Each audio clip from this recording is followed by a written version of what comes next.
Hello guys, my name is Sayyid Mohammad Hassan and welcome back to another lesson.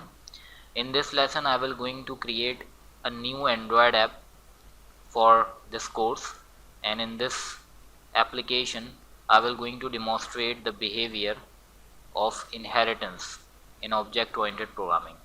तो basically ये जो अब मैं एप्लीकेशन बनाऊंगा इस कोर्स के लिए, इसमें मैं इनहेरिटेंस को कोड में डिमॉन्स्ट्रेट करूंगा। तो अभी तक जो मैंने आपको प्रीवियस लेसन में इनहेरिटेंस के बारे में बताया, जो कि मैंने प्रेजेंटेशंस के ज़रिए समझा रहा था, आई होप कि अब वो कॉन्सेप्ट आपको इनहेरिटेंस का बहुत अच्छे से समझ में आ गया होगा। तो अब इस लेसन में मैं प्रैक्टिकल अप्रोच आपको दूंगा एक एंड्रॉयड ऐप बना के इनहेरिटेंस की। ठीक है, कि इनहेरिटेंस जो है वो बेसिकली आपको उसका जो कॉन्सेप्ट है और उसकी इम्प्लीमेंटेशन आपको दोनों समझ में आ जाए। तो यहाँ पे मैंने एक इमेज आपके सामने ओपन की हुई है, इसमें मैंने आपको ये डिमॉन्स्ट्रेट किया है। कुछ लिंक्स आप ये देख सकते हैं कि बनी हुई है कि इमेज। तो बेसिकली मैंने क्या इसमें समझाना चाह रहा हूँ कि सबसे पहले आप देख रहे हैं कि एक एनिमल है, ठीक है, और एनिमल जो है वो लिंक हुआ हुआ है कैट से और कैट लिंक हुआ हुआ है लेओपार्ड से। तो यहाँ पे मेरा समझाने का मकसद ये है कि एनिमल जो है, ठीक है, इसके जो फीचर्स हैं और बिहेवियर जो हैं वो कैट में मौजूद होंगे। ठीक है, तो मैं ये क्या कह सकता हूँ कि cat is a animal, right. और लियोपार्ड जो है, ठीक है, इसके अंदर बहुत से फीचर्स और बिहेवियर जो हैं वो एनिमल्स के मौजूद होंगे और कैट के भी मौजूद होंगे। तो मैं क्या बोल सकता हूँ कि leopard is a cat and is also a animal.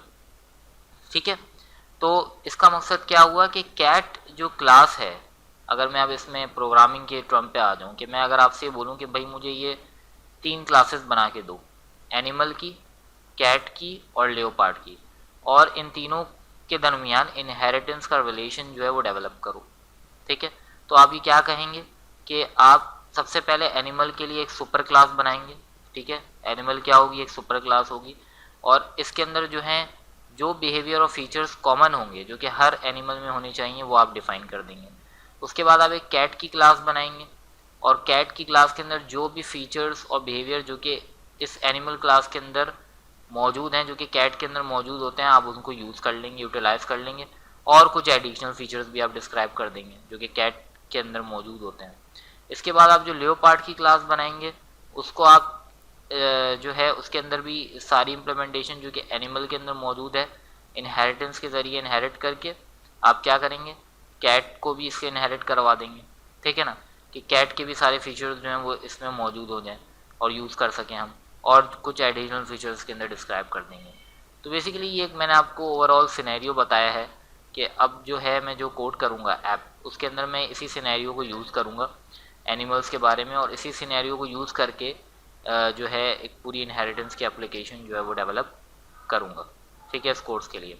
तो बेसिकली आप अब जो है इस एप्लीकेशन को बना के और इसकी प्रैक्टिस करके आपको जो इम्प्लीमेंटेशन में अगर मसला हो रहा होगा इनहेरिटेंस की, अगर आप ये समझ नहीं पा रहे होंगे कि मुझे इनहेरिटेंस जो है वो कहाँ पे किस तरीके से इम्प्लीमेंट करनी है, तो आपको इस एप्लीकेशन को बना के वो मसला भी हल हो जाएगा आपका।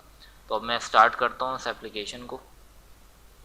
यहाँ पे मैंने एंड्रॉयड स्टूडियो जो है वो ओपन किया हुआ है। अब सबसे पहले आ जाए start a new Android studio project. यहाँ पे एप्लीकेशन का आप नाम कोई भी दे सकते हैं, मैं इसको इनहेरिटेंस दे देता हूँ।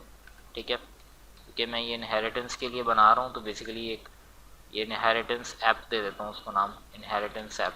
ठीक है, यहाँ पे डोमेन जो है वो आप चेंज कर सकते हैं इफ़ यू विश, इसकी कोई ज़रूरत नहीं है इस प्रोजेक्ट के लिए फ़िलहाल।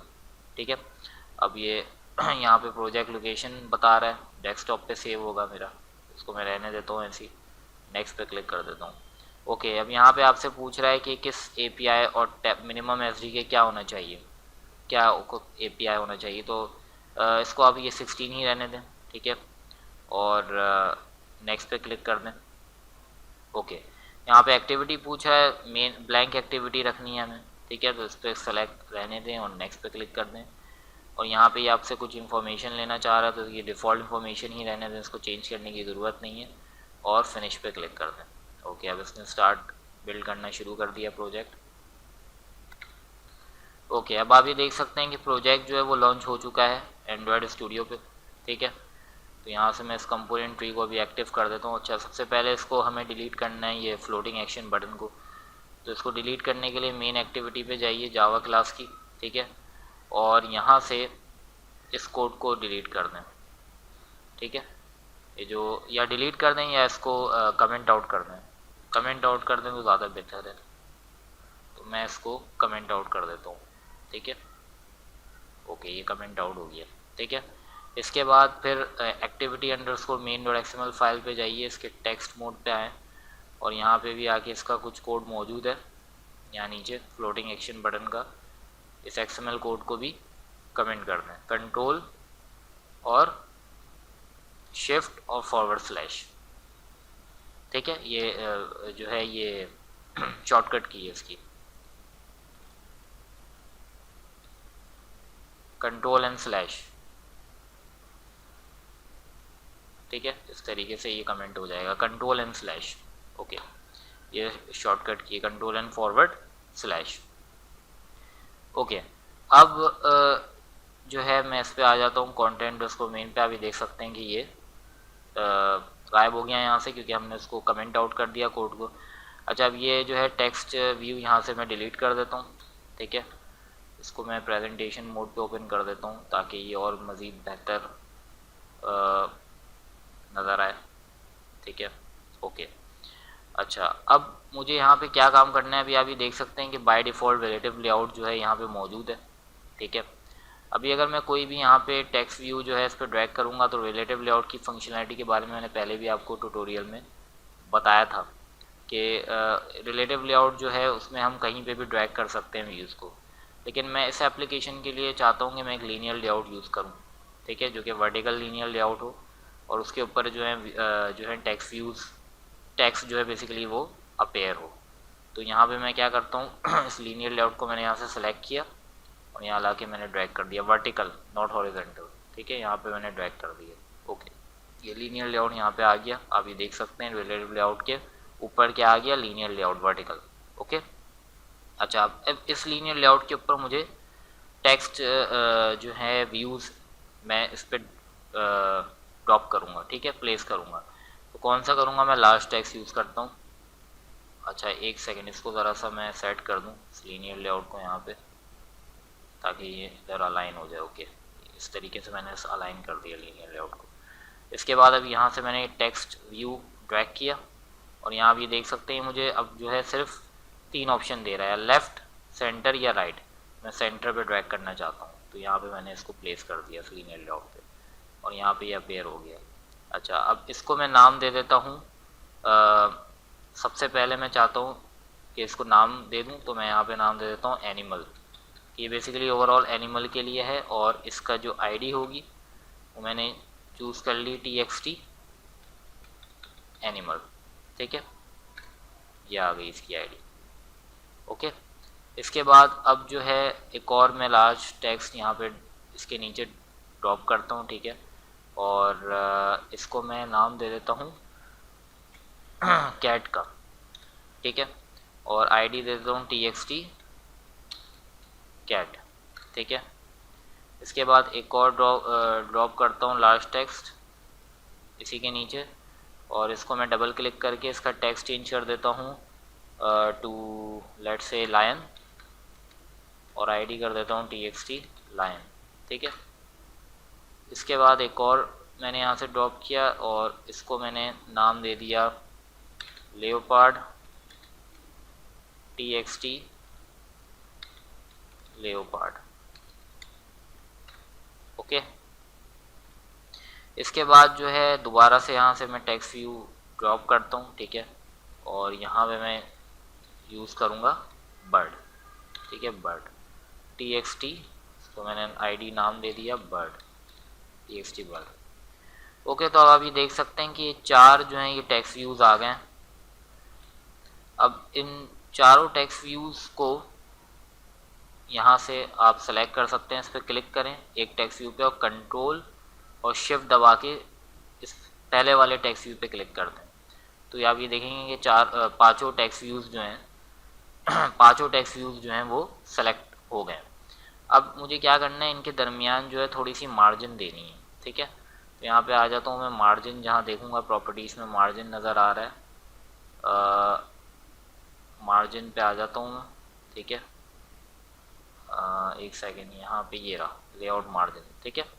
और लेआउट मार्जिन जो है वो बेसिकली स्पेस होती है, यानी कितनी स्पेस में देना चाह रहा हूँ बिटवीन दीज टेक्स्ट व्यूज़, ठीक है। तो इन टेक्स्ट व्यूज़ के दरमियान मैं कितनी स्पेसेस देना चाह रहा हूँ, तो मैं चाह रहा हूँ किस डायरेक्शन से हो, लेफ़्ट से, टॉप से, राइट से, बॉटम से, मैं सारी डायरेक्शन से 10 dp का स्पेस देना चाह रहा हूँ। तो यहाँ पे 10 टाइप करके एंटर कर दें, तो आप ये देखेंगे इन एलिमेंट्स के दरमियान 10 dp के सारी डायरेक्शन से स्पेसेस जो हैं वो आ गए, ठीक है। अब मैं चाहता हूँ पैडिंग देना। पैडिंग का मतलब क्या कि अंदर, इस एलिमेंट के अंदर कितनी स्पेस हो, तो हर एलिमेंट के अंदर, ठीक है, हर टेक्स्ट व्यू के अंदर। तो अब यहाँ से पैडिंग पे आ जाता हूँ, ये सेलेक्टेड है, इसको मैंने अनसेलेक्ट नहीं किया है, पाँचों सेलेक्ट हुई नहीं है। और पैडिंग प्रॉपर्टी पे मैं आ जाता हूँ, ये रही पैडिंग प्रॉपर्टी, ठीक है। इसको मैंने यहाँ पे एक्सपेंड किया, ठीक है, ये ऐसे थी, मैंने इसको एक्सपेंड किया और यहाँ जाके मैंने दोबारा 10 दिया, ठीक है, 10 और इंटर प्रेस किया। तो आप ये देख सकते हैं कि अब हर एलिमेंट के अंदर 10 dp की स्पेसेस आ गई। यहाँ इस बॉक्स के अंदर आप ये देख सकते हैं, ये बॉक्स जो है ये एक्सपेंड हो गया और एलिमेंट जो है वो अंदर हो गया, ठीक है, जो टेक्स्ट है, ओके। तो बेसिकली ये हम अभी बेसिकली मैं इसके अंदर जो है इसको ज़रा ऑर्गेनाइज कर रहा हूँ। अब इसके अंदर जो डाटा आएगा इन व्यूज़ के अंदर वो जावा प्रोग्रामिंग के ज़रिए आएगा, जो कि जिसके अंदर मैं इनहेरिटेंस अप्लाई करूँगा, ठीक है। अच्छा, अभी अगर मैं आपको यहाँ से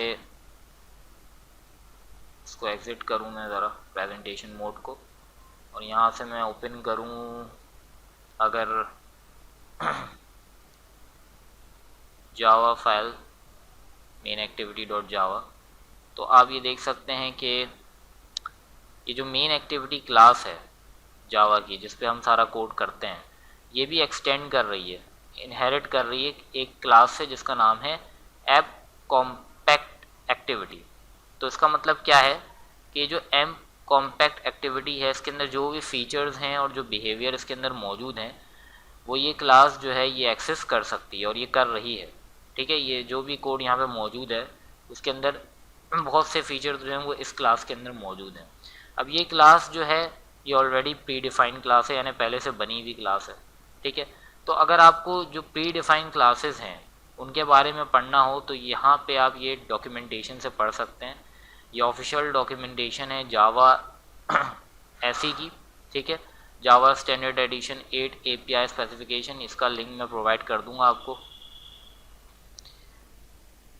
तो बेसिकली ये जो है इस वेबसाइट पे इस डॉक्यूमेंटेशन को आप पढ़ के जो है मुख्तलिफ़ क्लासेस के बारे में पढ़ सकते हैं, ठीक है। यहाँ पे आपको पैकेजेस के बारे में भी इंफॉर्मेशन दे रहा है कि कौन कौन से पैकेजेस जो हैं जावा के अंदर मौजूद होते हैं और उनकी डिस्क्रिप्शन भी आपको बता रहा है। तो आप अपनी एप्लीकेशन में जो भी आपकी एप्लीकेशन आप बना रहे हैं और उसमें जो भी चीज़ जो है वो रिक्वायर है उसके मुताबिक आप यहाँ से आके उसको पढ़ सकते हैं उसके बारे में, और फर्दर जो है इंफॉर्मेशन जो है वो गैदर कर सकते हैं कि इसका क्या काम है और ये किस तरीके से हम इस जो है पैकेज को हम अपनी एप्लीकेशन के अंदर जो है वो इंक्लूड कर सकते हैं। तो ये बहुत इम्पॉर्टेंट रिसोर्स है और ये बहुत ज़रूरी है कि आप इसको रीड आउट करें और मुख्तलिफ़ चीज़ें इसमें से देखें और उसके बारे में पढ़ें और समझने की कोशिश करें। और ये हर डेवलपर करता है और ये हर डेवलपर के लिए ज़रूरी होता है कि वो हर चीज़ को, जो भी चीज़ मतलब उसकी ऐप के अंदर यूज़ हो रही है, अब इतनी सारी चीज़ें तो जहन में रखना जो है वो मुश्किल होता है, लेकिन जो चीज़ उस एप्लीकेशन जो कि डेवलपर बना रहा है और उस एप्लीकेशन के लिए जो पैकेज या जो क्लास रिक्वायर है उसके बारे में पढ़ना और समझना बहुत ज़रूरी होता है। तो ये जो यहाँ पे ये एक्सटेंड कर रहा है इस क्लास से, तो बहुत सी जो फंक्शनैलिटी है मेन एक्टिविटी क्लास जो है वो इस क्लास से जो है एक्सेस कर रही है। अच्छा, अब इस क्लास को कोड में देखने के लिए कि इस क्लास में बेसिकली क्या कोड मौजूद है, आप क्या कर सकते हैं कि आप कंट्रोल की प्रेस करें अपने कीबोर्ड पे और फिर यहाँ पे लेकर आएँ। आपको क्या करना है, कंट्रोल की प्रेस करके यहाँ पे लेकर आना है। अब ये देख सकते हैं कि लिंक बन गया। अब ठीक है, मैं कंट्रोल की छोड़ूंगा दोबारा वैसी होगी। अब जैसी कंट्रोल की मैं लेकर आया और माउस को लेकर आया तो ये लिंक बन गया। ठीक है, अब इसमें मैं क्लिक कर दूंगा तो आप ये देख सकते हैं कि ये जो फाइल है, ये क्लास की फाइल ये ओपन हो गई, app compact activity dot Java class. और ये पूरा कोड इसके अंदर आप ये देख सकते हैं कि यहाँ पर मौजूद है, जो कि इस क्लास की फंक्शनैलिटी को यहाँ पे डिफाइन कर रहा है। ये सब कुछ प्री डिफाइंड है, पहले से मौजूद है। ठीक है, और इसी को जो है इसी के फीचर्स जो हैं वो मेन एक्टिविटी डॉट जावा जो है वो यूज़ कर रही है। अच्छा, अब आप ये देखें कि ये जो क्लास है ये भी क्लास एक दूसरी क्लास को एक्सटेंड कर रही है, यानी ये फ्रैगमेंट एक्टिविटी क्लास को एक्सटेंड कर रही है। ठीक है, और अब अगर इस क्लास के ऊपर भी आपको इसका कोड भी देखना है तो आप वही करेंगे, कंट्रोल प्रेस करेंगे और जैसे आप इस पर क्लिक करेंगे आप ये देख सकते हैं कि इस क्लास का कोड भी आपके सामने मौजूद है। यानी इस क्लास के अंदर जो भी फीचर्स मौजूद हैं वो ऐप कॉम्पैक्ट एक्टिविटी उसको यूटिलाइज कर रही है। ठीक है, और इस क्लास के अंदर जो भी फीचर्स मौजूद हैं वो मेन एक्टिविटी डॉट जावा जो है वो उसको यहाँ पे यूटिलाइज कर रही है अपनी इस क्लास के अंदर। तो बेसिकली ये बहुत ज़रूरी है कि हम कोड को बार बार यूज़ करें और उसके लिए इनहेरिटेंस जो है वो काम आती है और यही ऑब्जेक्ट ओरिएंटेड प्रोग्रामिंग के अंदर जो है इस्तेमाल होती है। ठीक है, तो ये बताना बहुत ज़रूरी था। ठीक है, अब हमें करना ये है बेसिकली इस एप्लीकेशन के अंदर कि मुझे हर ये इंडिविजुअल जो टेक्स्ट व्यूज़ आपके सामने मौजूद हैं इसके लिए मुझे हर इस व्यू के लिए एक क्लास बनानी है। ठीक है, और ओके, तो अब जो है स्टार्ट करते हैं। पहले तो सबसे पहले मैं एनिमल के लिए एक क्लास बनाता हूँ। ठीक है, प्रोजेक्ट में तो यहाँ पे इस पर क्लिक कर दें, ऐप पे यहाँ पे जावा पे क्लिक कर दें और इस पैकेज पे जो हमारी जो एप्लीकेशन का पैकेज नाम है इस पर क्लिक करें और यहाँ पे जाके अब मैं राइट क्लिक करता हूँ। ठीक है, न्यू जावा क्लास, मैं नाम दे देता हूँ उसको, एनिमल के लिए बना रहा हूँ तो एनिमल ही नाम रखता हूँ, एनिमल। ओके, ठीक है, अभी आप देख सकते हैं कि ये जो क्लास है एनिमल ये क्रिएट हो गई है।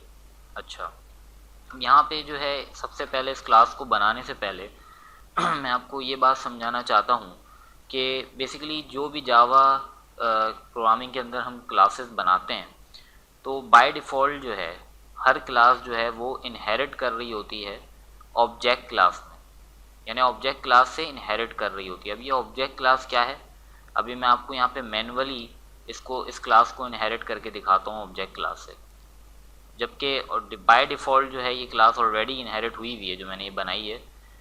लेकिन अभी मैं आपको उसकी फंक्शनैलिटी को डिफ़ाइन करने के लिए, थोड़ा उसके फीचर्स दिखाने के लिए इसको मैं एक्सप्लिसिटली डिफ़ाइन करता हूँ और इनहेरिट करता हूँ उस क्लास से। तो आपको किस तरीके से इनहेरिट करना है, बाय यूजिंग एक्सटेंड कीवर्ड। तो मैंने यहाँ पे टाइप किया एक्सटेंड्स और उसके बाद उस क्लास का नाम जो कि है ऑब्जेक्ट। ठीक है, ये जावा डॉट लैंग पैकेज से इस क्लास का ताल्लुक है। ठीक है, अब मैं कंट्रोल की प्रेस करूँगा और इसके ऊपर लेकर आऊँगा तो ये देखें ये आपको जो है एज अ लिंक अब शो कर रहा है। इस पर क्लिक कर दें तो आप इसके कोड पे चले जाएंगे। ठीक है, तो आप ये देख सकते हैं कि ये पूरा इसका कोड है यहाँ पे डिफाइन हुआ हुआ है इस क्लास का। ठीक है, और इस क्लास से जो है हर क्लास जो भी हम जावा के अंदर बनाते हैं वो बाय डिफ़ॉल्ट ऑटोमेटिकली इम्प्लिसिटली जो है इनहेरिट कर रही होती है। ठीक है, यानी इसके जो भी बिहेवियर्स और जो भी फीचर्स, जो भी मेथड्स इसके अंदर मौजूद हैं, जो भी फील्ड्स इसके अंदर मौजूद हैं वो जो हैं हम यूज़ कर सकते हैं हर क्लास के अंदर बाय डिफ़ॉल्ट, क्योंकि ऑटोमेटिकली हर क्लास जो होती है जावा प्रोग्रामिंग के अंदर वो इस क्लास को इनहेरिट कर रही होती है। अब यहाँ पे आप ये देख सकते हैं ये टू स्ट्रिंग मेथड भी यहाँ पे डिफ़ाइन हुआ हुआ है। ठीक है, इस ट्यूटोरियल में मैं इसके बारे में थोड़ा और मज़ीद बात करूँगा। ये देखें ये ओरिजिनल इम्प्लीमेंटेशन है टू स्ट्रिंग मेथड की जो कि पहले से मौजूद है इस क्लास के अंदर, जो कि हम जो भी क्लास हम बनाते हैं उसके अंदर हम ईज़िली एक्सेस कर सकते हैं। तो क्यों कर सकते हैं, क्योंकि ऑटोमेटिकली जो है हर क्लास जो है जावा प्रोग्रामिंग के अंदर वो इस क्लास को इनहेरिट कर रही है। तो हम क्या कर सकते हैं, इस क्लास के फीचर्स जो हैं और बिहेवियर्स जो हैं वो एक्सेस कर सकते हैं हर क्लास के अंदर, हर जावा क्लास के अंदर। ठीक है, अब मैंने आपको ये प्रीवियस ट्यूटोरियल्स में भी समझाया था कि हम किस तरीके से इस मेथड को ओवरराइड कर सकते हैं और मैंने आपको करके भी दिखाया था ओवरराइड। तो इस ट्यूटोरियल के अंदर भी मैं इस मेथड को जो है ओवरराइड करूँगा, दोबारा से रीडिफाइन करूँगा। तो बेसिकली एक्चुअल जो कोड होता है, जो एक्चुअल काम ये प्री डिफाइन जो काम कर रहा होता है वो ये कर रहा होता है। ये मेथड आप ये देख सकते हैं कि ये काम जो है ये प्री डिफाइन कर रहा होता है। तो इसके बारे में भी थोड़ी सी अभी मैं देर में बात करूँगा। तो अभी आप ये देख सकते हैं इसके अंदर वो सारे मेथड्स और वो सारी फंक्शनैलिटी मौजूद है जो कि हर क्लास जो है वो एक्सेस कर सकती है, जो कि बाय डिफ़ॉल्ट जो है हर क्लास जावा प्रोग्रामिंग के अंदर इस क्लास को इनहेरिट ऑटोमेटिकली कर रही होती है। ठीक है, और यहाँ पे आप ये देख सकते हैं इक्वल्स मेथड भी मौजूद है, जो कि मैंने आपको समझाया था किस तरीके से हम इसको ओवरराइड कर सकते हैं, और मैंने प्रीवियस ट्यूटोरियल में आपको करके भी दिखाया था। तो ये मेथड भी आप देख सकते हैं यहाँ पे मौजूद है। तो और हर मेथड के साथ साथ आप ये देख सकते हैं इसकी एक्सप्लेनेशन भी है कि ये मेथड क्या काम कर रहा है। इसके ऊपर कमेंट्स में पूरी एक्सप्लेनेशन बताई हुई आपको, ताकि आप इसको रीड आउट भी कर सकते हैं और समझ भी सकते हैं कि ये काम क्या कर रहा है मेथड। जैसे कि स्पूलियन मेथड के लिए बताया हुआ है कि compares this instance with the specified object. ये क्या करता है, इंस्टेंस को जो कि ऑब्जेक्ट को हम कंपेयर कर रहे होते हैं, उसके लिए हम ये यूज़ करते हैं ऑब्जेक्ट्स को कंपेयर करने के लिए। जो भी इसके अंदर object as a parameter pass होता है, यहाँ पे ये ऑब्जेक्ट यहाँ पे मौजूद है, एज अ पैरामीटर जो पास होगा उसके साथ ये कंपेयर करता है और इंडिकेट करता है इफ़ दे आर इक्वल। ठीक है, और इंडिकेट ये करता है कि अगर वो इक्वल है या नहीं है। और बाकी इसके अंदर पूरी इसके अंदर एक्सप्लेनेशन है। तो ये बहुत अच्छी जो है क्लास है, जिससे मतलब एक्सप्लेनेशन है, जिससे आप ये समझ सकते हैं कि जो प्री डिफाइंड मेथड है वो क्या काम कर रहा है। ठीक है, और आप अपनी एप्लीकेशन में उस मेथड को अपने मुताबिक जो भी आपका काम है उसके ज़रिए आप उसको ओवरराइड भी कर सकते हैं।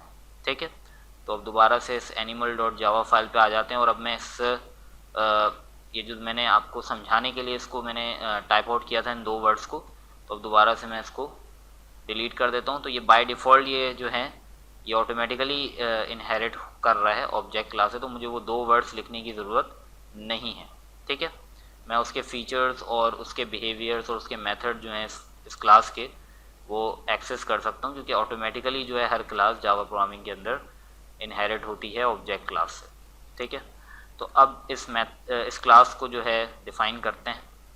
ओके, तो सबसे पहले फील्ड्स डिफ़ाइन कर देते हैं इस क्लास के लिए जो कि हम रखेंगे। तो फील्ड्स का एक्सेस मॉडिफायर क्या होगा, प्राइवेट। ठीक है, हमेशा याद रखें हमें फील्ड्स का एक्सेस मॉडिफायर जो है वो प्राइवेट ही रखना चाहिए, क्योंकि एक गुड प्रैक्टिस है प्रोग्रामिंग की। ठीक है, इसके बाद फिर मैं इसको कांस्टेंट बनाना चाहता हूँ, तो मैंने फाइनल कीवर्ड यूज़ किया। ठीक है, और ये कांस्टेंट किस डाटा टाइप का होगा, स्ट्रिंग डाटा टाइप का होगा, तो मैंने यहाँ पे स्ट्रिंग यूज़ किया। और ये क्या होल्ड करेगा, तो एक मीनिंगफुल नाम हमें देना है, ये नेम होल्ड करेगा एनिमल का, तो मैंने इसको नेम दे दिया इस वेरिएबल को। ठीक है, ये कांस्टेंट होगा, इसकी वैल्यू चेंज नहीं हो पाएगी। अगर एक बार जब असाइन हो जाएगी वैल्यू तो दोबारा चेंज नहीं हो पाएगी, क्योंकि मैंने यहाँ पे इसको कांस्टेंट बनाया बाय यूजिंग कीवर्ड फाइनल। ठीक है, फाइनल कीवर्ड के ज़रिए मैंने इसको कांस्टेंट बना दिया। अच्छा, अब इसके बाद दूसरी फील्ड डिफाइन करते हैं। प्राइवेट एक्सेस मॉडिफायर होगा इसका भी, और ये भी एक कांस्टेंट होगा, तो फाइनल मैंने दिया। और ये इसका जो रिटर्न टाइप होगा वो क्या होगा, स्ट्रिंग होगा इसका भी। और ये क्या होल्ड करेगा, कलर की इंफॉर्मेशन होल्ड करेगा एनिमल की, तो इसको मैंने नाम दे दिया इस वेरिएबल को कलर। इसके बाद एक वेरिएबल बनाते हैं स्पीड के लिए, स्पीड को होल्ड करने के लिए, तो वो भी प्राइवेट होगा, उसका भी एक्सेस मॉडिफायर। और वो स्पीड जो है वो सेव करेगा डाटा टाइप इंटीजर में। ठीक है, और उसको मैंने नाम दे दिया amount of speed. Amount of speed ये होल्ड करेगा, तो उसको मैंने नाम दे दिया अमाउंट ऑफ स्पीड। इसके बाद एक और वेरिएबल हम बनाते हैं जो कि क्या होल्ड करेगा, अमाउंट ऑफ पावर, तो वो भी प्राइवेट होगा, इंटीजर टाइप का होगा, रिटर्न टाइप उसकी इंटीजर होगी, और वो क्या होल्ड करेगा, अमाउंट ऑफ पावर। ठीक है, अमाउंट ऑफ पावर को होल्ड करेगा। तो ये 4 हमारे जो हैं ये फील्ड्स हो गए। ठीक है, ये 4 वेरिएबल्स हमने यहाँ पे डिक्लेयर कर दिए, इसमें से 2 जो हैं वो क्या हैं, कांस्टेंट हैं। ठीक है, अब सबसे पहले मुझे एक कंस्ट्रक्टर बनाना है जो कि इस क्लास को क्या करेगा, सारी फील्ड्स को एक्टिव करेगा जो कि हमने डिफ़ाइन किए हैं। तो इनको असाइन करने के लिए वैल्यू और एक्टिव करने के लिए हम एक कंस्ट्रक्टर बनाएंगे। ठीक है, कंस्ट्रक्टर का जो एक्सेस मॉडिफायर होता है वो आपको पता है कि पब्लिक होता है। ठीक है, उसके बाद नाम आ जाएगा क्लास का, क्योंकि क्लास के नाम से कंस्ट्रक्टर जो है वो क्रिएट होता है। और उसके बाद ये जो है आर्ग्यूमेंट लेगा कुछ, ठीक है। सबसे पहले ये लेगा स्ट्रिंग, ठीक है। स्ट्रिंग डेटा टाइप का आर्ग्यूमेंट लेगा जो कि नेम के लिए होगा। मैं इसको भी सेम नाम दे रहा हूँ अभी जो मैंने फील्ड्स को दिए हैं, ठीक है।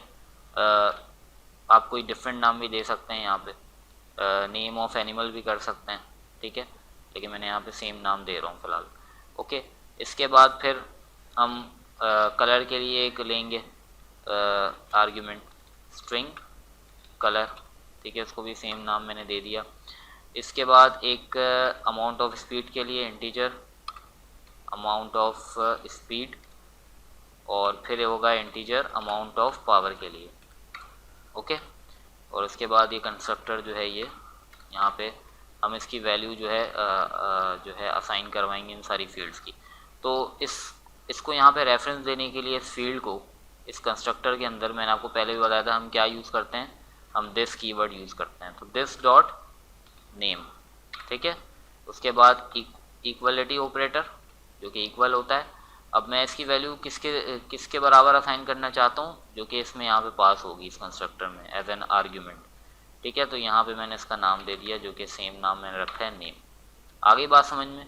तो ये जो दिस डॉट नेम है ये किसको रेफरेंस दे रहा है, ये इसको रेफर कर रहा है, ठीक है।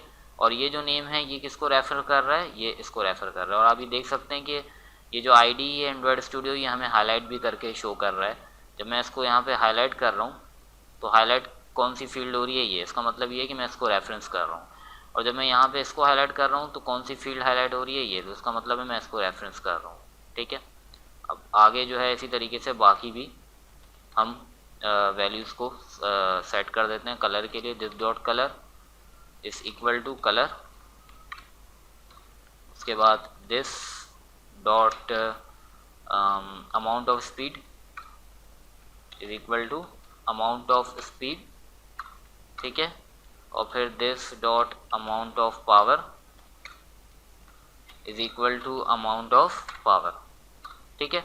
अब अभी देख सकते हैं कि मैंने हर फील्ड के लिए जो है यहाँ पे जो है इनको असाइन कर दिया इस कंस्ट्रक्टर के अंदर वैल्यूज़ जो भी इसके अंदर पास होंगी यहाँ पे, ठीक है। जब इस क्लास का ऑब्जेक्ट क्रिएट होगा और जब ये कंस्ट्रक्टर एग्जीक्यूट होगा, ठीक है। सबसे पहले कंस्ट्रक्टर एग्जीक्यूट होता है जब हम ऑब्जेक्ट बनाते हैं और वो ऑब्जेक्ट जो है वो रन होता है, एग्जीक्यूट होता है, तो सबसे पहले कंस्ट्रक्टर एग्जीक्यूट होता है, ठीक है, क्लास का।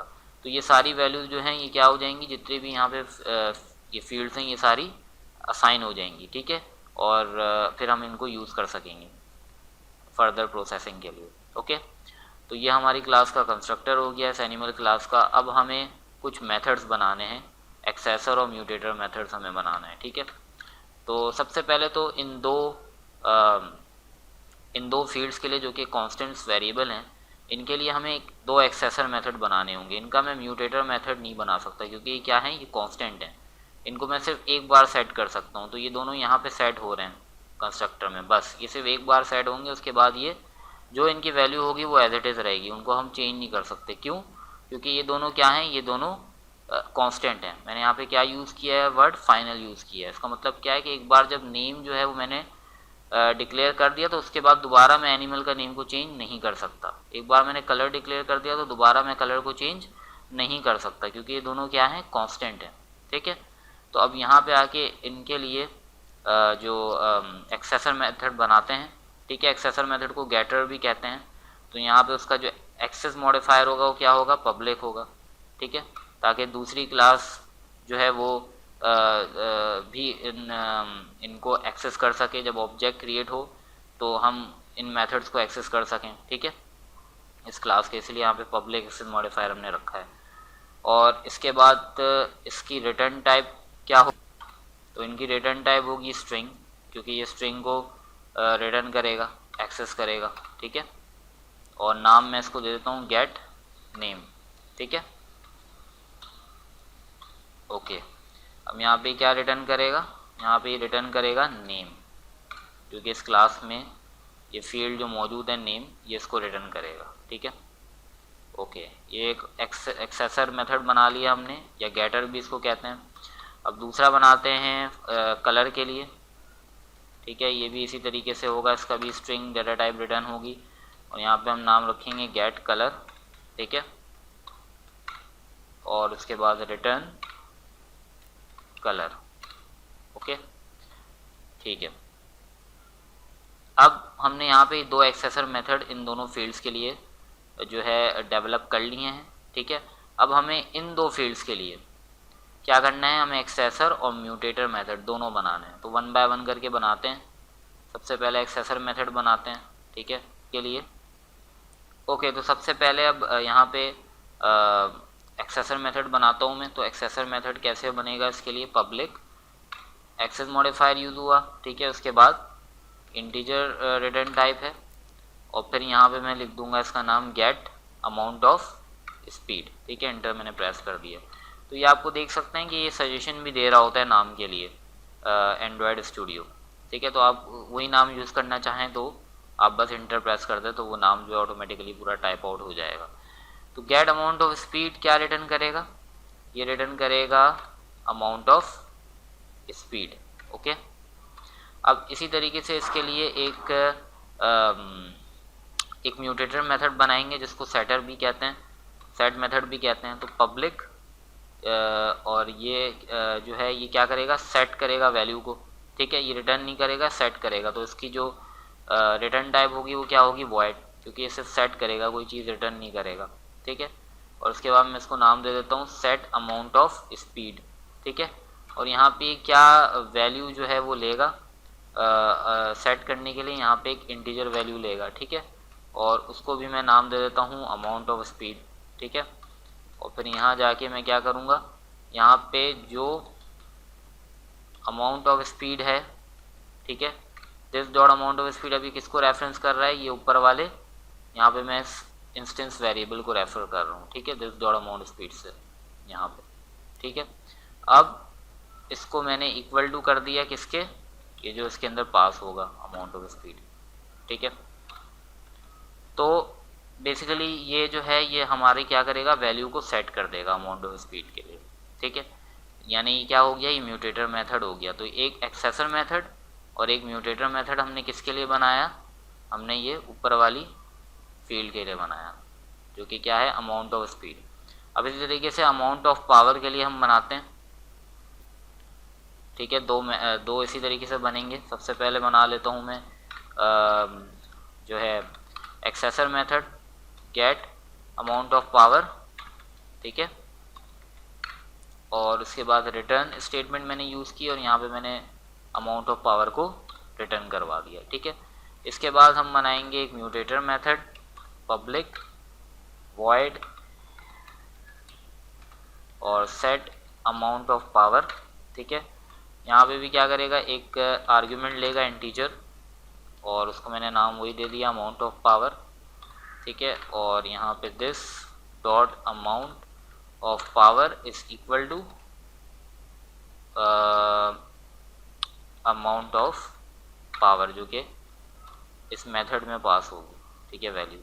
तो ये टोटल जो है हमारे पास ये मेथड्स जो हैं ये क्रिएट हो गए, ठीक है। ये 6 मेथड्स हमारे पास क्रिएट हो गए जो कि इन चारों फील्ड्स के लिए हमने बनाए। ओके, तो अब हमें यहाँ पे जो टू स्ट्रिंग मेथड जो कि अभी मैंने यहाँ पे आपको दिखाया था, ठीक है, टू स्ट्रिंग मेथड जो दिखाया था जो कि एक्चुअल प्री डिफाइंड मेथड जो कि इस ऑब्जेक्ट क्लास के अंदर मौजूद होता है और ये रहा, ठीक है। तो बेसिकली इस मेथड को हमें क्या करना है, ओवरराइड करना है इस एनिमल क्लास के अंदर, ठीक है। तो उसके लिए क्या कर सकते हैं, यहाँ पे आप लिखें टू और आप ये देख सकते हैं ये आपको जो है यहाँ पे नीचे जो है ये इंटेलिजेंस ओपन हो गया, ठीक है। इसमें से पहला वाला ऑप्शन पे सेलेक्ट करके इंटर प्रेस कर दें, ठीक है। तो ये ऑटोमेटिकली पूरा कोड जो है आपके सामने कोड स्ट्रक्चर जनरेट कर देगा एंड्रॉयड स्टूडियो, ठीक है। अब यहाँ पे आप ये देख सकते हैं अभी जो मैंने ये कोड जनरेट किया तो ये क्या रिटर्न कर रहा है, इसके अंदर क्या सबसे पहले यहाँ पे लिखा हुआ है ओवरराइड, कि मैं ओवरराइड करने जा रहा हूँ मेथड को, ठीक है। अब जो बाय डिफ़ॉल्ट इसने मुझे स्ट्रक्चर प्रोवाइड किया है ये क्या रिटर्न कर रहा है, ये रिटर्न कर रहा है सुपर कीवर्ड के ज़रिए टू स्ट्रिंग मेथड। अब यहाँ पे ये जो सुपर यूज़ कर रहा है ये किसके लिए यूज़ होता है, ये यूज़ होता है किसी जो कि क्लास जिससे हम इनहेरिट की हुई है क्लास उसके मेथड्स को एक्सेस करने के लिए होता है। तो अभी ये जो एनिमल क्लास है, ये जो एनिमल क्लास है, ये बाय डिफ़ॉल्ट किससे इनहेरिट हो रही है? बाय डिफ़ॉल्ट ऑब्जेक्ट क्लास से इनहेरिट हो रही है, ठीक है। तो बेसिकली ये जब यहाँ पे ये जो रिटर्न स्टेटमेंट के साथ ये जो ये super dot to string use कर रहा है, तो ये किसको रिटर्न करेगा? किसके मेथड को? ये ऑब्जेक्ट क्लास के मेथड को रिटर्न करेगा, क्योंकि अभी ऑटोमेटिकली एनिमल क्लास जो है वो किससे इनहेरिट हो रही है? ऑब्जेक्ट क्लास से इनहेरिट हो रही है। तो ये बात समझना बहुत ज़रूरी है, ठीक है। तो अगर मैं इस मेथड को ओवरराइड नहीं करूँगा, रीडिफाइन नहीं करूँगा, तो ये मेथड मुझे क्या रिटर्न करेगा? ये इंफॉर्मेशन रिटर्न करेगा, जो कि मैंने आपको प्रीवियस लेसन्स में समझाया था एक एप्लीकेशन में, कि ये क्या प्रिंट कर रहा था? ये पूरी ऑब्जेक्ट की मेमोरी लोकेशन प्रिंट कर रहा था, हैश कोड प्रिंट कर रहा था ये मेथड, ठीक है। तो अभी मैं आपको फ़िलहाल इसको मैं रीडिफाइन करके शो करता हूँ कि मुझे अपनी एप्लीकेशन में इसको किस तरीके से रीडिफाइन करना है, ठीक है। तो बेसिकली इसको रीडिफाइन करते हैं। ओके, तो यहाँ पे मैं रिटर्न के बाद लिखूँगा स्ट्रिंग, ठीक है, और उसके बाद डॉट फॉर्मेट, ठीक है। अब यहाँ पे मुझे फॉर्मेट ऑप्शंस जो हैं वो पहले स्पेसिफाई करने होंगे कि मैं अपनी स्ट्रिंग को किस तरीके से फॉर्मेट करना चाहता हूँ। तो उसके लिए मैं यहाँ पे जो है ये डबल कोट्स यूज़ करूँगा और उसके अंदर मैं टोकन्स स्पेसिफाई करूँगा। ओके, अभी टोकन्स किससे स्पेसिफाई होंगे? ये होंगे इस परसेंटेज सिंबल, और इसके बाद जो है आप स्ट्रिंग के लिए क्या स्पेसिफाई करेंगे? एस, ठीक है। अगर आपको स्ट्रिंग टोकन जो है वो प्लेस करना है, स्ट्रिंग डिस्प्ले करना है इस पोजीशन पे, पहली पोजीशन पे, तो वहाँ पे आप क्या यूज़ करेंगे? %s यूज़ करेंगे फॉर्मेट के लिए, ठीक है। इसके बाद मैं चाहता हूँ कि इसके बाद एक कॉलन आ जाए, ठीक है। मैंने यहाँ पे कॉलन भी प्लेस कर दिया, फिर मैंने स्पेस प्रेस किया। इसके बाद मैं चाहता हूँ कि दूसरा जो वैल्यू है इस स्ट्रिंग के अंदर वो भी एक स्ट्रिंग हो, ठीक है, जो रिटर्न हो वो भी स्ट्रिंग हो। तो दोबारा मैंने %s प्लेस कर दिया। इसके बाद जो तीसरी वैल्यू है वो भी मैं चाहता हूँ %s हो, और उसके बाद मैं कॉलन चाहता हूँ, ठीक है। तो मैंने यहाँ पे कॉलन प्लेस किया और इसकी वैल्यू भी जो है वो स्ट्रिंग होगी, तो %s आ गया है यहाँ पे। इसके बाद भी जो मैं वैल्यू चाहता हूँ %s होगी, ठीक है, और उसकी जो वैल्यू होगी वो क्या होगी? एक इंटीजर होगी। तो इंटीजर के लिए यहाँ पे d यूज़ करते हैं, %d, डेसिमल के लिए, इंटीजर के लिए, ठीक है। तो यहाँ पे ये %d मैंने यूज़ किया। दोबारा स्पेस मैंने प्रेस किया, फिर मैं एक स्ट्रिंग प्रिंट करूँगा और उसके बाद उसकी वैल्यू प्रिंट करूँगा, जो कि किस में होगी? इंटीजर में होगी। तो यहाँ पे मैंने d प्लेस कर दिया। तो बेसिकली ये जो पहले मैं यूज़ कर रहा हूँ ये स्ट्रिंग लिटरल्स के लिए यूज़ कर रहा हूँ, ठीक है। और इसके बाद जो ये हैं ये %s, ये वेरिएबल्स प्रिंट करवाऊँगा मैं, जो ऊपर मैंने फील्ड्स बनाई हैं। यहाँ पे मैं इंटीजर वेरिएबल प्रिंट कराऊँगा, तो %d मैंने यूज़ किया। यहाँ पे भी इंटीजर वेरिएबल आएगा, तो %d मैंने यूज़ किया। ओके, अब इसी के बाद जो है इसी ब्रैकेट के अंदर मैं क्या प्लेस कर दूँगा? कॉमा। और अब 1 बाय 1 इनकी वैल्यूज़ जो हैं वो मैं स्पेसिफाई करूँगा। तो सबसे पहले ये जो पहला वाला %s है कॉलन का, इसके लिए मैं वैल्यू बताता हूँ यहाँ पे कि ये क्या प्रिंट करेगा। तो ये एक स्ट्रिंग प्रिंट करेगा, ठीक है। तो मैंने स्ट्रिंग के लिए स्ट्रिंग लिटरल प्रिंट करेगा, और मैंने यहाँ पे दे दिया नेम, और उसके बाद मैंने स्पेस दे दी, ठीक है। उसके बाद फिर कॉमा के बाद अब यहाँ पे जो ये %s है, यहाँ पे आ जाएगा हमारा वेरिएबल, जो कि क्या है? नेम, ठीक है। यहाँ पे नेम प्रिंट होगा।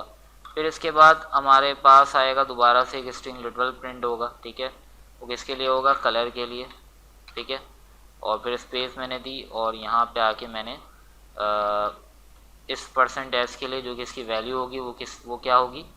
वो कलर वेरिएबल से आएगी। तो यहाँ पे आ गया कलर। इसके बाद फिर मैंने कॉमा दिया। अब यहाँ पे इस स्ट्रिंग की बात हो रही है लिटरल की, ठीक है। तो इधर मैं क्या करूँगा? यहाँ पे आके मैंने ये स्ट्रिंग लिटरल जो है ये अमाउंट ऑफ स्पीड डिस्प्ले करेगा। तो यहाँ पे मैं ले लेता हूँ स्पीड, ठीक है, स्पीड स्पेस, और इसके बाद कॉमा, और यहाँ पे इस %d के लिए, ठीक है, मैं क्या करूँगा? यहाँ पे एक डेसिमल, एक इंटीजर वैल्यू जो है वो प्लेस करूँगा, जो कि क्या होगी? अमाउंट ऑफ स्पीड होगी। इसके बाद फिर इस स्ट्रिंग लिटरल के लिए, ठीक है, मैं 1 बाय 1 आपको स्पेसिफाई भी करता जा रहा हूँ कि कौन सी वैल्यू किस उसके लिए जो है वो एसोसिएट होगी। किस टोकन के लिए। तो अब यहाँ पे क्या करना है, यहाँ पे आएगी पावर, ठीक है, फिर स्पेस और उसके बाद फिर कॉमा, और यहाँ इस %d के लिए जो है हम क्या करेंगे, एक इंटीजर वेरिएबल जो है वो स्पेसिफाई करेंगे, जो कि है इसके लिए अमाउंट ऑफ पावर, ठीक है। तो ये बेसिकली मैंने क्या किया, मैंने इस मेथड को और यहाँ पे सेमी कॉलन से मैं इसको क्लोज कर दिया, मैंने ओवरराइट कर दिया, रीडिफाइन कर दिया, ठीक है। कौन से मेथड को, टू स्ट्रिंग मेथड को, ओके। अब इस क्लास का जो है ऑब्जेक्ट बनाते हैं, जो कि main activity dot Java file में हम क्रिएट करेंगे, ओके। तो मेन एक्टिविटी फाइल के अंदर कुछ यहाँ पे ये जो दो मेथड्स हैं ये हम यूज़ नहीं करेंगे अपनी इस एप्लीकेशन पे, तो इसको मैं बेसिकली सेलेक्ट करके जो है कमेंट आउट कर देता हूँ बाय यूजिंग कंट्रोल एंड /, ठीक है।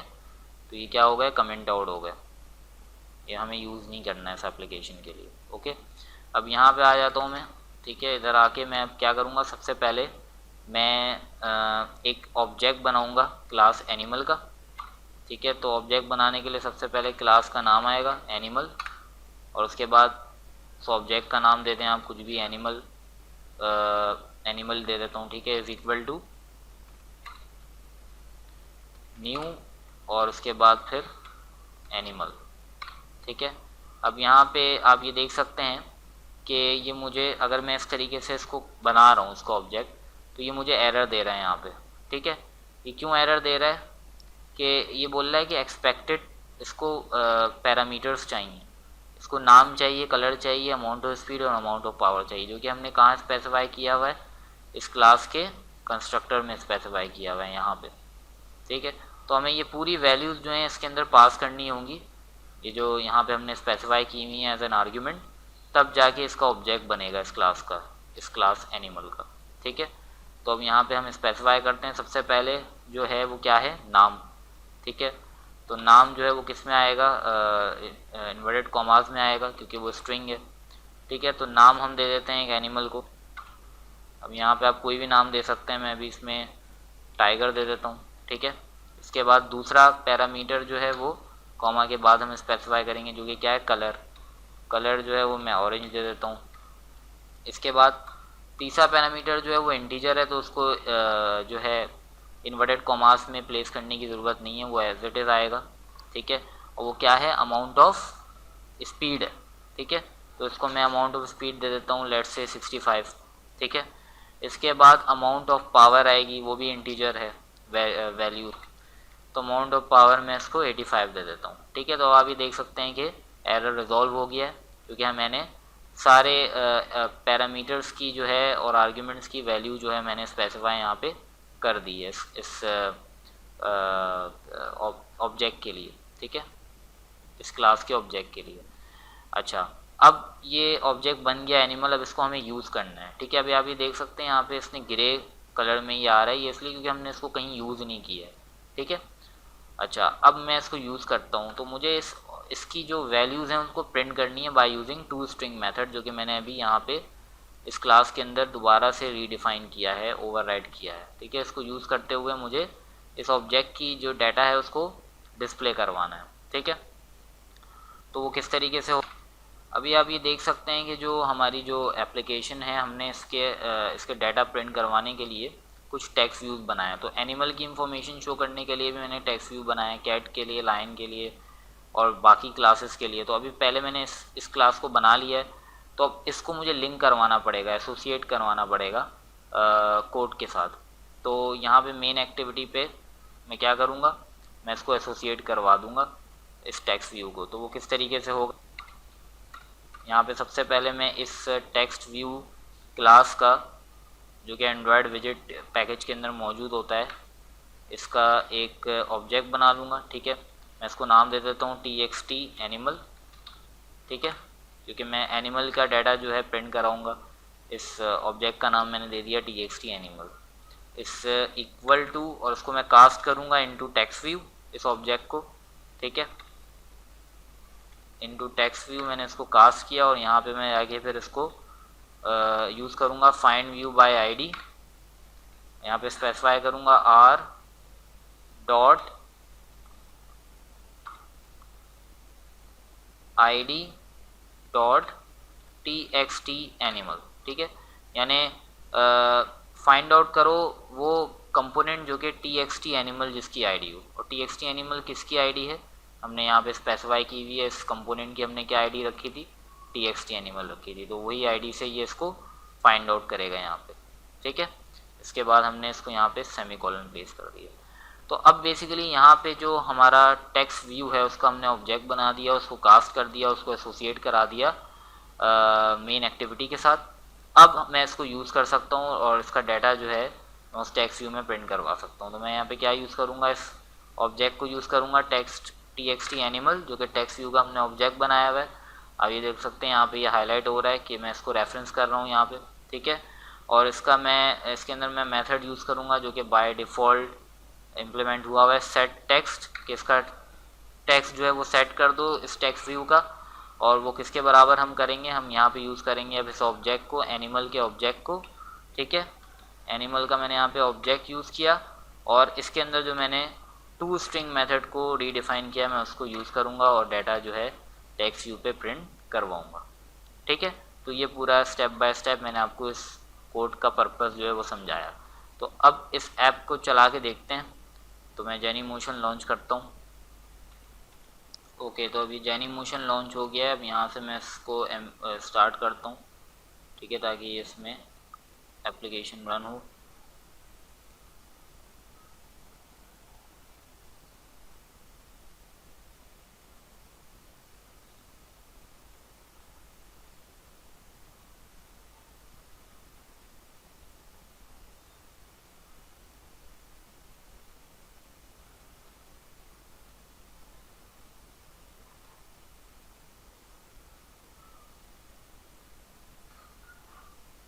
ओके, तो आप अभी देख सकते हैं इसके पूरा डाटा जो है आ गया है पहले टेक्स्ट व्यू में, जो कि क्या था, एनिमल जिसका हमने नाम रखा था। यहाँ पे नेम शो कर रहा है टाइगर, कलर शो कर रहा है जो हमने स्पेसिफाई किया ऑरेंज, स्पीड शो कर रहा है 65, पावर शो कर रहा है 85। तो ये जो पूरा डाटा है ये किस मेथड के कोड के ज़रिए अभी आ रहा है हमारे पास, जो कि हमने यहाँ पे इस एनिमल क्लास के अंदर दोबारा से रीडिफाइन किया टू स्ट्रिंग मेथड के ज़रिए। जो हमने पूरा यहाँ पे ये जो कोड स्पेसिफाई किया है, इस कोड के ज़रिए ये पूरा जो यहाँ पे इस एप्लीकेशन पे ये डाटा जो है ये रिटर्न हो रहा है, ठीक है, प्रिंट हो रहा है। तो अब इसी तरीके से हम कैट की क्लास बनाते हैं और फिर कैट की क्लास को मैं इनहेरिट करूँगा एनिमल की क्लास से और आपको शो करूँगा रिलेशन इन दोनों के दरमियान, ठीक है, इनहेरिटेंस का। तो अब यहाँ पे मैं कैट क्लास के लिए क्या करूँगा, दोबारा से इस पैकेज पे क्लिक किया, राइट क्लिक किया, न्यू जावा क्लास, और यहाँ पे मैं नाम दे देता हूँ कैट, ठीक है। तो अब ये कैट क्लास जो है क्रिएट हो गई और दोबारा से वही बात बता दूँ कि कैट क्लास अभी जो क्रिएट हुई है ये ऑटोमेटिकली किस क्लास से इनहेरिट हो रही है, ऑब्जेक्ट क्लास से इनहेरिट हो रही है। तो जावा में जो भी आप क्लास बनाते हैं वो ऑटोमेटिकली ऑब्जेक्ट क्लास को इनहेरिट कर रही होती है।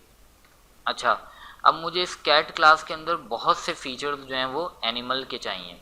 मिसाल के तौर पर ये जो जितनी भी फील्ड्स यहाँ पे हैं, नाम, colour, amount of speed, amount of power, ये सब कुछ मुझे सेम जो है ये पूरा फीचर ये एनिमल क्लास का चाहिए। तो मैं क्या करूँगा, मैं कैट क्लास को इनहेरिट करवा दूंगा एनिमल क्लास से। तो मैं यहाँ पे क्या यूज़ करूँगा, कैट के बाद एक्सटेंड और फिर यहाँ पे नाम आएगा एनिमल, ठीक है। तो अब बेसिकली कैट क्लास जो है वो एक्सटेंड करेगी एनिमल क्लास से, ठीक है। तो अब इसके बाद जो कोड है वो अब हम नेक्स्ट लेसन पे करेंगे, ठीक है। तो I hope that you understand this lesson very well, and if you have any query related to this lesson then feel free to comment in the video comment section, and don't forget to subscribe to my channel, and thank you very much for watching. Bye for now.